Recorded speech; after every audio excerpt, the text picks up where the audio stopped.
this was the old definition of rape. Okay, this is from the U.S. Justice Department decides these things. And the old one, which was there for 80 years, rape means the carnal knowledge of a female forcibly and against her will. Okay? Now the new definition is this: penetration, no matter how slight, of the vagina or anus with any body part or object, or oral penetration by a sex organ of another person without the consent of the victim. Notice what changed. What word went absent? Forcibly.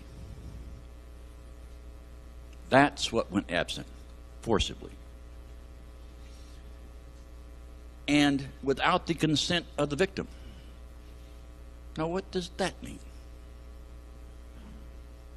What does that mean? Actually, we don't know. That could be anything, couldn't it?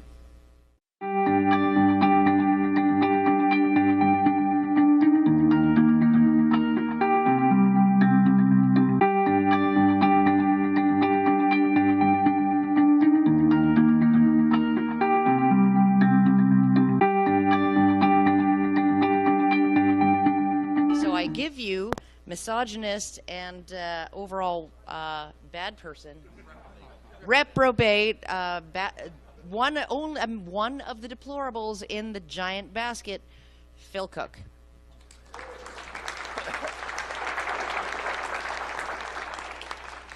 Thank you very much. Everybody hear me okay? I'm not going to really talk a whole bunch about the abuse and domestic violence and things like that, because I think you already know the literature pretty well. I do want to say, however, that you probably didn't notice, but I don't look quite the same as in the profile picture in the program. You know, it's my personal response to the Gillette ad.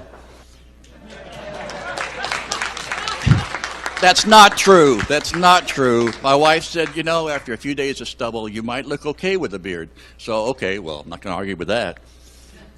I do want to talk about progress and promise in sort of the entire men's movement, if you will.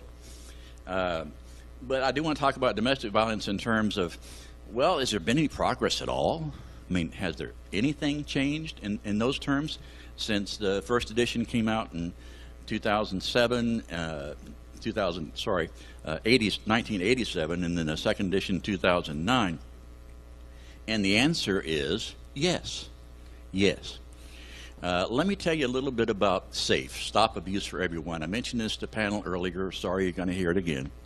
And it was an organization I co-founded, 20 years ago, something like that. Don't run it any longer. I just, help out and give support if I can. And let me tell you about the work they're doing. And it's very important, I think. I asked Diana Thompson, who runs it, what we need is a resource, a directory of shelters and hotlines that actually do help men, and really help men, not just lip service.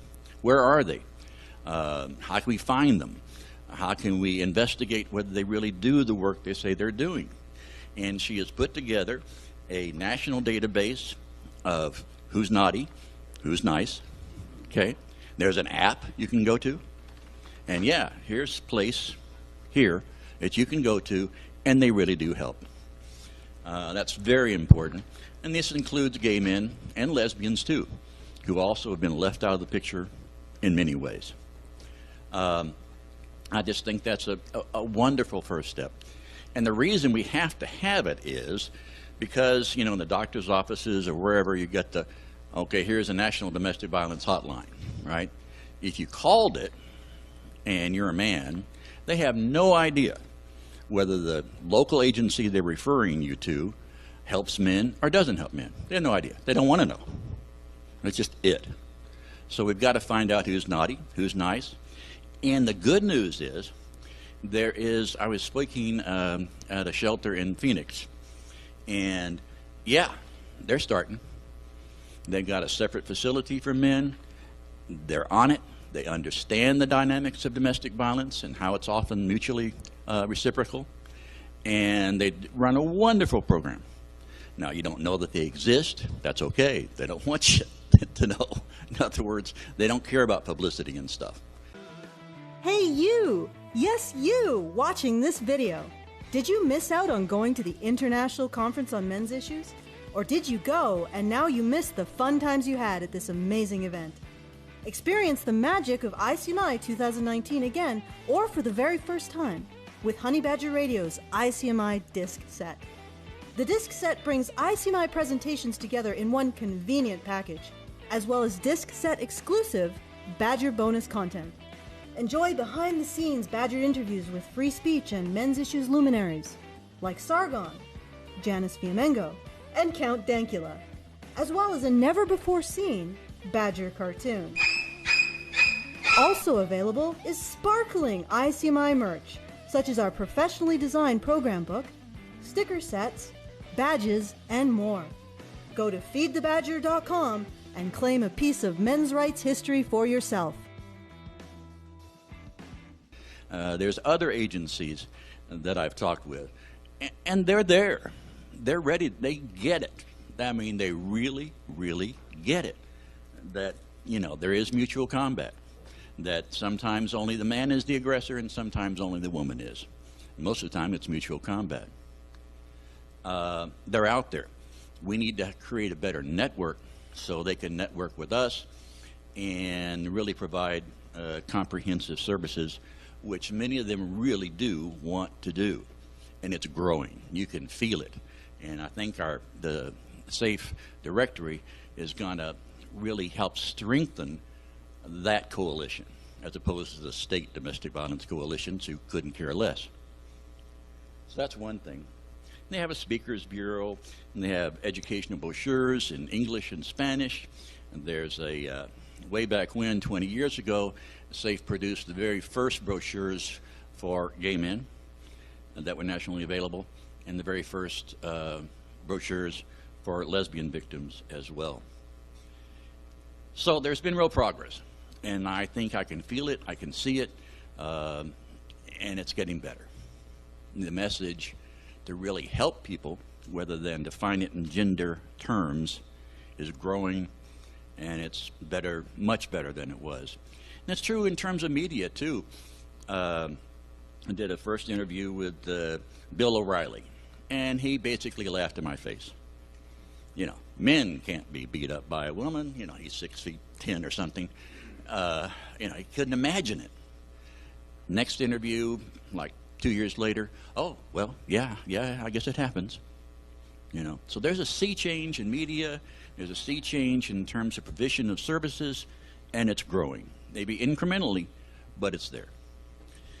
There is, of course, a great deal of concern about other issues. What happened with the new definition of rape is, well, it should be really concerning to everybody. Let me just read something here. This was the old definition of rape. Okay, this is from the U.S. Justice Department decides these things. And the old one, which was there for 80 years, rape means the carnal knowledge of a female forcibly and against her will. Okay? Now the new definition is this: penetration, no matter how slight, of the vagina or anus with any body part or object, or oral penetration by a sex organ of another person without the consent of the victim. Notice what changed. What word went absent? Forcibly. That's what went absent. Forcibly. And without the consent of the victim. Now, what does that mean? What does that mean? Actually, we don't know. That could be anything, couldn't it? Well, I said yes, but I really meant no. Whatever. It means every hands-on teenager in their daddy's basement is at risk.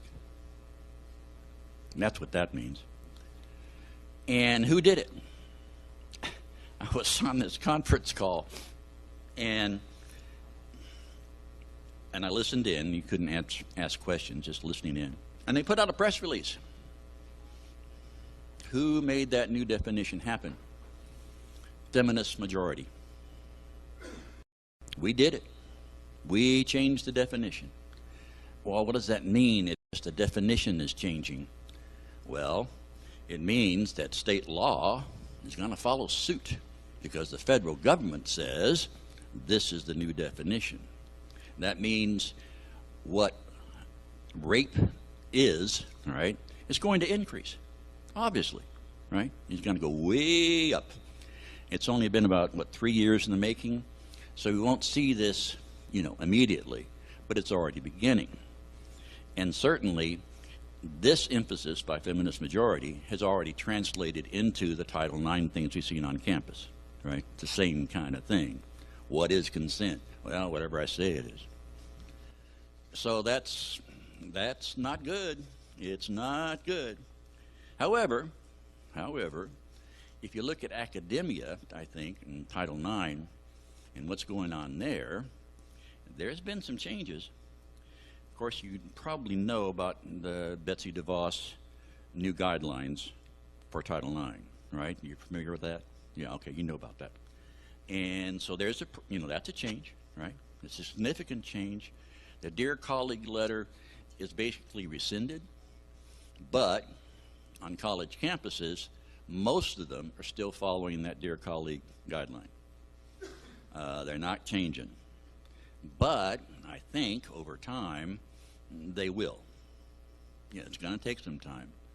And the new challenges, which are very creative, I think, of the lawyers, the database that was spoken of during the panel, there's a lot of, there's a coalition going on of lawyers and defense lawyers in particular, and, they're challenging all of that stuff.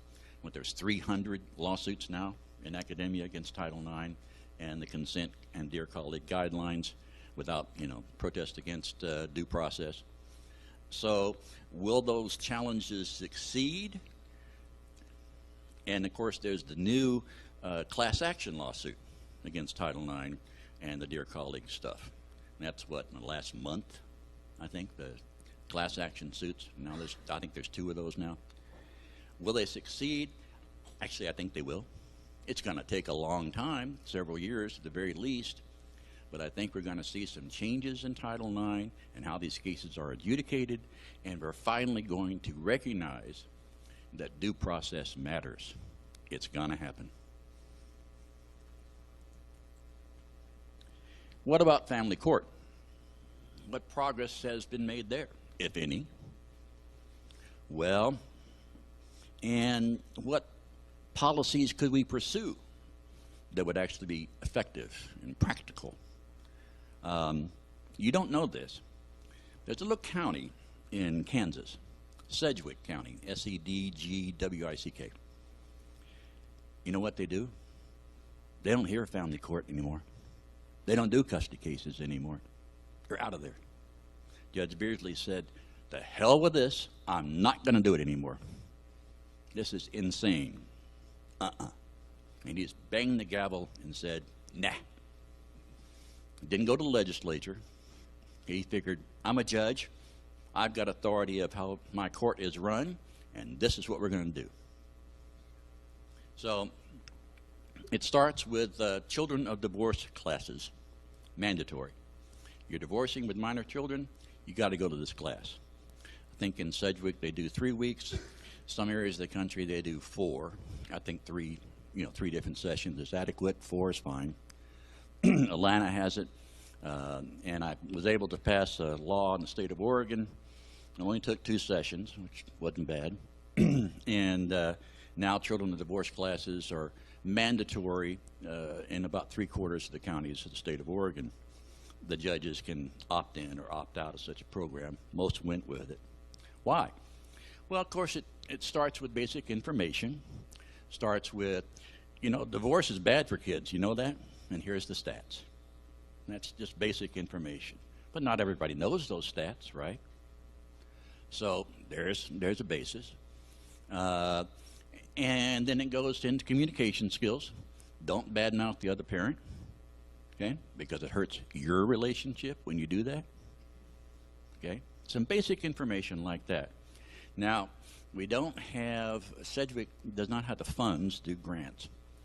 You know, get a grant and study the statistics on it. But anecdotally, they tell me that 90% of the parents mandated to such classes resent the hell out of it. When they finish, 90% said, hey, that was good stuff. And after going to the class, a significant number, the data we don't have in terms of the percentages, decide not to divorce at all. That's not a bad thing. Okay, that's step one. Step two is mandatory mediation. Now, most of you are probably aware that in most places in this country, and Australia as well, maybe mandated or not, and throughout the English-speaking world, mandatory mediation is part of the system already. You'll find that in most places within the United States, certainly. And basically, you got 3 sessions. If you can come to agreement and agree on a parenting plan, you know, we're done. You don't have to go to court. You don't have to fight over it and stuff like that. Okay. So you got the first step, and you got the second step. All right, you still can't agree. No parenting plan, no, I disagree, I want full custody, whatever. And so the next step is court-appointed child custody evaluators. You can't go out and buy your own hired gun anymore. We have a panel of child custody evaluators, and they're going to do the work, and you can't hire them. Okay? I'm not saying there couldn't be bias among those evaluators within that court system, but it's a hell of a lot better than hired guns, right? And a lot of expense, and it's just a better system. Okay? You can't do it. Now in Portland, a lawyer friend and I did a thing, and we took on the atom bomb. What's the atom bomb of child custody disputes? Child sex abuse, right? Now the APA did a study many years ago, looked at 500 cleared cases. I mean, okay, this is done, it's over, and we looked at how many were real, how many weren't during child custody issues. Well, 60% were true, 40% were false. What do you do with that? Well, what we do now is, it's hired gun time. Come on, let's spend the kids' college education. You buy your expert for 50 grand, and you buy your expert for 50 grand, and here we go. And that's 50 grand, it's cheap. Court said, in Sedgwick, well, actually in Portland, they don't, I'm not sure they do this in Sedgwick, but in Portland, we did a voluntary thing, wrote up a contract basically, and said, all right, no more hired guns. We're going to hire all the hired guns in town. And it's going to be a panel. And you got to collectively agree on the recommendation to the court. And surprisingly enough, the hired guns in town agreed. And they, you know, started having regular meetings, and they began to evaluate. Now, both parties had to agree to this, right? Because that's the only way they could do it. But I would say that following the Sedgwick model, we could do that with that most egregious atom bomb thing in family court as well. No more hired gun experts. You got to collectively agree and make a judgment, you know, without some kind of, they make less money, but a lot of them said, you know, that's a better system. So I think that could be implemented. And then we look at other progress. I mean, if you'd have told me 5 years ago that 21 states would pass shared parenting legislation, I would have gone, huh? Did that happen? Yeah, it did. 21 states. Kentucky is the best model. But now 21 states in just the last 5 years have passed shared parenting legislation. And don't think it's necessary politically a conservative cause or a liberal cause, okay? In North Carolina, yeah, Molly Olson, you know, she's just working her heart out, God bless her, in getting shared parenting passed there. She failed, again, in the legislature, but her allies were not the Republicans, it was the Democrats. And the Republicans were against it. So it's not always a conservative or liberal thing going on here, right? You got to make the case for it. Oh, only 10 minutes left. Oh, my goodness. And that requires work. And I want to talk mainly about work in a little bit. I do want to make sure I don't leave out a brief history of the Coalition for White House Council on Boys and Men. What happened is Warren Farrell, you guys know of. He sends his regards, by the way. Couldn't be with us today. I'm speaking for him, but to hell with him. He sends his regards. He knows about you, and he loves you. So the Obama administration decided to have the White House Council on Women and Girls. And the concept is really kind of cool. It means that every cabinet department joins this council and has input, has a representative on it, right? And this is to coalesce government programs, making sure that it's not, you know, compartmentalized here, compartmentalized there. They all have to get together and talk about the issues facing women and girls. So they asked Warren to be part of that. He said, well, no, how about a council for boys and men? And they said, okay, send us a proposal. So Tom Golden, I, a number of other people, 30 of us, put together a proposal with Warren's leadership. And we sent it to him after a year's worth of work. And the Boy Scouts, we had a representative from the Boy Scouts of America ready to present this to the President of the United States. Got clearance. He gets to the Oval Office. 5 minutes before the meeting with the President, Valerie Jarrett comes in and says, nope, can't do it. Not going to talk to him about that. Now, of course, you go in and talk to the President of the United States, and it's not on the agenda, you know, be back again, right? So that's what happened there. And now we're at the stage with this new administration. Now, a number of people who were initially involved, not a huge number, but say a third in that original coalition, said, nah, I don't care if Trump administration does anything good, I'm against it. And so they left. Okay, that's fine. And so we've had a number of meetings with members of this administration, and we may be making some progress. I'll just leave it at that. Okay. Fairly good contact. One of the contacts came because we spent a bunch of money, went to Iowa with our TV crew, and we got a little donation. It was enough to cover the cost. And we're all volunteer organization, by the way. And we spoke with 7 presidential candidates, okay, and asked them, oh, what do you think? And, you know, here's the full transcript and stuff, but you're kind of going to be kind of amazed. Here's Beto O'Rourke. I'm going to look at this. Will you work with us to create a White House Council on Boys and Men? Yes. I was really proud when Obama in the State of the Union address and talked about the challenges facing black and brown boys in America, and it's something we really need to talk about. My dad, before he died, said to me, I worry a kid growing up just like me, poor, black, to a single mom, will have to, or get a chance to be born in 1936 and today, and it's still the same word. It's right. And Cory Booker says, right, from mass incarceration to being the majority in the homicides in this country. So yes, Cory Booker, yes, I agree.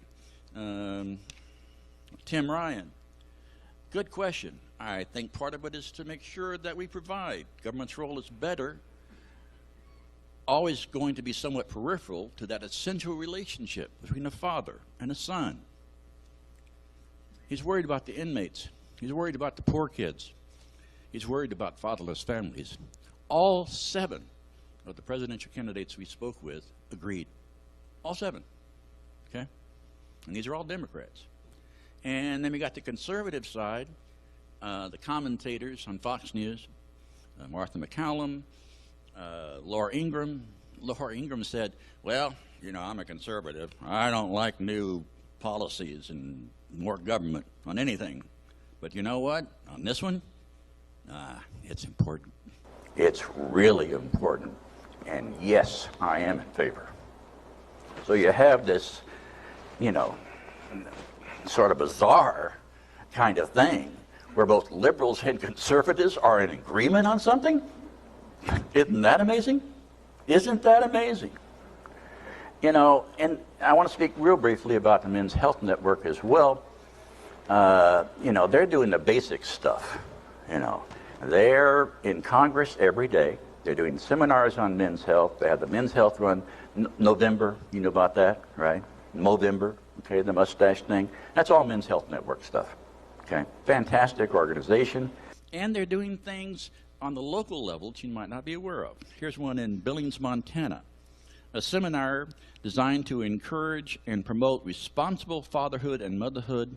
Individuals gain a deeper appreciation for the past and understanding of their true identity, self-worth, and infinite ability to positively influence their children's lives by creating safe and happy homes. We've involved CPS, TNF, social service providers, tribal leaders, district and tribal court judges, fathers, mothers, grandparents, and personnel, all encouraged to attend.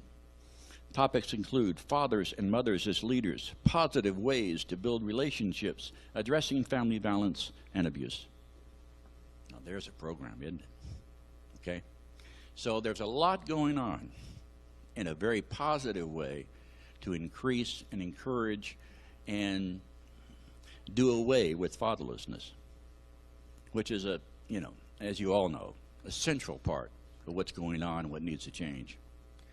And certainly the coalition, one of our key things is education. Boys are doing worse in school. You all know that, right? How can we effectively increase their participation, put recess back in, many other steps we can take to increase boys' educational opportunities. And there are actual things that can be done. Now, I would say this. I'm not saying you shouldn't do online petitions, post on Facebook, whatever. Go ahead. Do YouTube videos, fine. I don't do them, I don't know how to. It doesn't matter. But I will say this. If you want change, you got to get down and dirty and do it in person. Every legislature, every member of Congress has a sign. Welcome, come in. If you're a constituent, potential voter, oh sure, come on in. I don't care if you're a crazy person, there might be another crazy person who also could vote. They're going to talk to you. You got to get to them. You got to be specific. You got to pound the pavement, walk the marble halls of the legislature, come up with a specific proposal. I don't care which reform you want. You got to get in their face. You got to talk to them respectfully, and you got to give them a clear roadmap to the future. And if you look at the programs that can be implemented that in an effective manner, you'll win. Thanks very much. I look forward to your questions.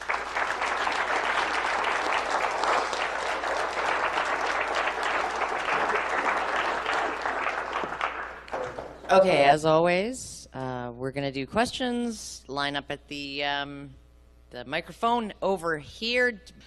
So anyone with a question, please line up at the mic, and we'll go from there. So. Yeah, if you have a question, since I'm a former radio TV guy, if you got a question about how better to, you know, get media coverage, especially in the local level, you know, that's a good question. If you don't want to do it now, ask me later, okay? Go ahead. Thanks for your presentation, Robert. Sure. My question is about the Democrats versus Republicans.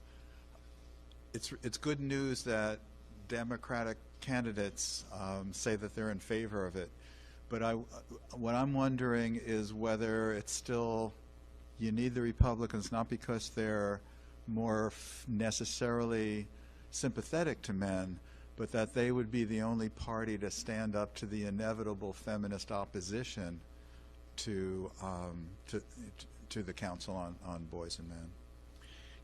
Yeah, of course, there's inevitable, opposition. It's a political question. There's going to be opposition. What do you expect? I think you've got to find allies. And I think I learned from a guy who really knows D.C. really well, been there 30 years. So you got to find out first, personally, do they have sons? Find that out first. Do they have children? Find that out first. Speak to their personal identity and personal issues. What did O'Rourke say? My dad, okay? I don't want him to not be there, okay? So you find out that personal part, and then they open up, and the politics don't go away, right? But they're much, much lessened. And you can reach out to either side. You talk effectively, you talk on a personal level, and you give them a roadmap. You got to be specific about what could be done. And they'll listen. And forget political party. Get to the heart first. The mind will follow. Yeah, hi, it's Ken Jolivet here. You talked about the definition of rape being expanded and loosened, let's say. And then we also know about domestic violence. The definition, Trump changed it back to the good definition, let's say. I think we'd all agree. Back to the pragmatic, realistic one. So if Trump did that for domestic violence, and that's a good thing, and any comments you have on that, and then do you see that changing for the definition of rape? Is it going to go back, or is it going to get worse, or where are we going with that? Good question. Will it go back? Probably not. Probably not. It's so ingrained, particularly in the dear colleague thing, okay, that definition without consent, whatever the hell that means, is going to be around for a while. It's going to take a long time before there's any change, especially putting that word in forcibly. I mean, that's the key. You take that out, anything's rape. It just bang. You take out the word forcibly, anything is. So putting that word back in, man, we don't have, billions and billions and billions of dollars, right, to put that in, and lobby Congress or lobby the White House, and it's billions, About 5 years ago, we were able to knock it down from this is Violence Against Women Act, able to knock it down from 1 billion to 3/4 billion. So there was that victory. It took us a year, but we got that done. And that's where the whole mantra, because of that, because it was money, the whole mantra of the war against women began with that effort. And that's where it came from. Actually, that's how it started. Hi, my name is Shelby Dotson. Hi, Shelby. You were saying that you interviewed Democratic candidates, yes, and behind closed doors, they admitted that men's rights are an issue. In your opinion, why do you think they won't outwardly admit that? Oh, no, they did it on videotape. Oh, they got them on the website. Okay. Go to the WhiteHouseCouncil.org. I want a card, and it's on my card. Yeah, it's on video. What we did is we're doing a slow rollout right now. We started with Yang, I believe, who was very supportive. You don't know him very much. He's the entrepreneur Democratic candidate, right? So we started with him and contrasted that with the conservative commentators. The next one we did was Kristen Gillibrand, and she said flat out, oh yeah, if I'm elected president, there'll be a commission for boys and men. So we put that on. And then the next one's going to be Hickenlooper, who spent an hour with us, with Warren. Sat down for an hour at this Iowa thing. And, of course, he's totally in favor of it, and it was wonderfully insightful. And then the next one is going to be all 7, all at once, in terms of a news release. The prior news releases just went to our core supporters, the petition signers and folks like that, about 2,500 of those. And then I got a pretty good list of major media folks put together. And so in about 3 weeks, we'll put that out as a major news release. Here's all 7, their most pertinent comments. Here's the video links and so on. And that's what we'll do next in about 3 weeks. I contacted Tulsi Gabbard's staff, who I actually happen to have had some contact with, and said, all right, 3 weeks, give us your video comment. She was at Iowa. We just couldn't, get her in time, and we'll see if she replies as well. And then, of course, after that, we'll be doing all presidential candidates, Biden, and the ones that weren't in Iowa at that particular time, and we'll hit them all, and, what's your comment? I mean, so-and-so said it, so you better get on board, baby, that kind of thing, the kind of thing politicians generally respond to. So we'll see what happens in that regard. Yes? Hi, good afternoon. I used to live in D.C., and I've lobbied once or twice. Oh, good. We'll come recruit you, make sure you get my card. Sure We're thing. ready for you. Well, I live in Minnesota now, but, if when I go back home and see family, I could still do that. But okay. So you did touch on it, but what are some of the things you do to manage changes between each administration, or what do you have planned? Because our current administration, we've had a couple of bones thrown our way, and it's nice, but the next administration that may come, or even attitudes may change with the current administration if President Trump's reelected. What are you doing to manage those changes, administration? Right. And what are I'm just actually kind of curious myself, what are some of the topics that you're hitting on when you actually go and talk to staffers and senator staffers? Well, mainly we're going to hit them with fatherlessness. We're going to hit them with health issues, okay? Because health is something, there should be, of course, a Department of Men's Health as well as there should be a Department of Women's Health. There are 9 executive level departments exclusively for women. Exclusively. If you count VAWA, it'd be 10. And absolutely 0 for men. Except Men's Health Network, this past year, did get instituted a Department of Indian Men's Health for the first time. And that's an important inroad. It's a step getting there. As for continuation after this administration or any administration, we hope that the council itself, this interactive interagency grouping, will appoint an advisory board, us, okay, and it's not just the Washington insiders who are going to be picked for that advisory board, we hope.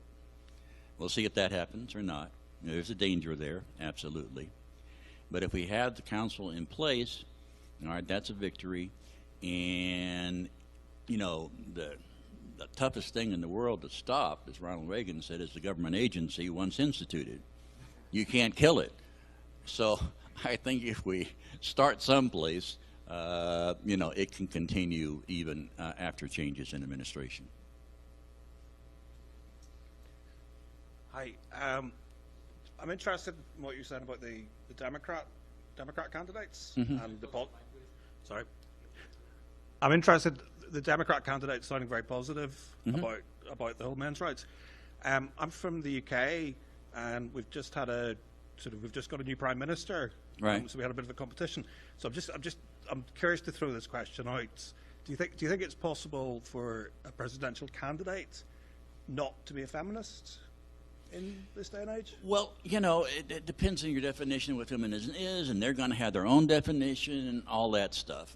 I don't really care.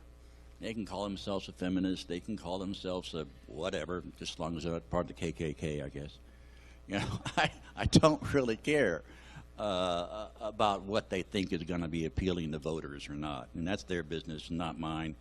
I don't care. I just don't care.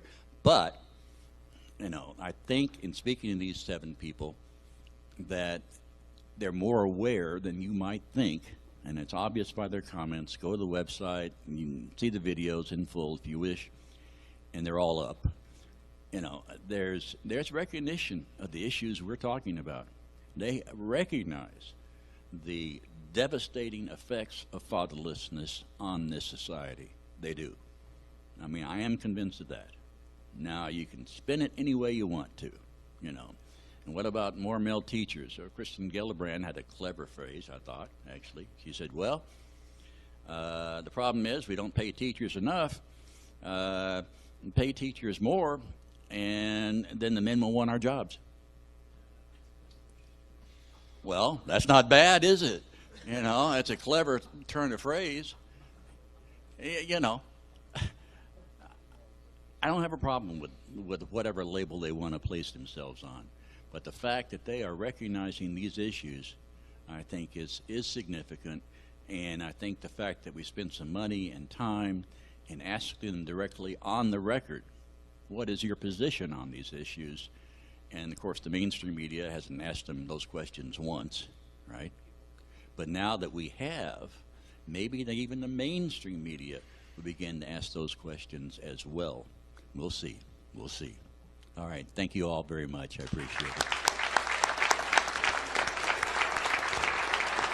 I can't believe it. The timing could not have been more perfect because I was just standing up to essentially say time's up. So we are going to adjourn for 15 minutes as usual, and we will come back to hear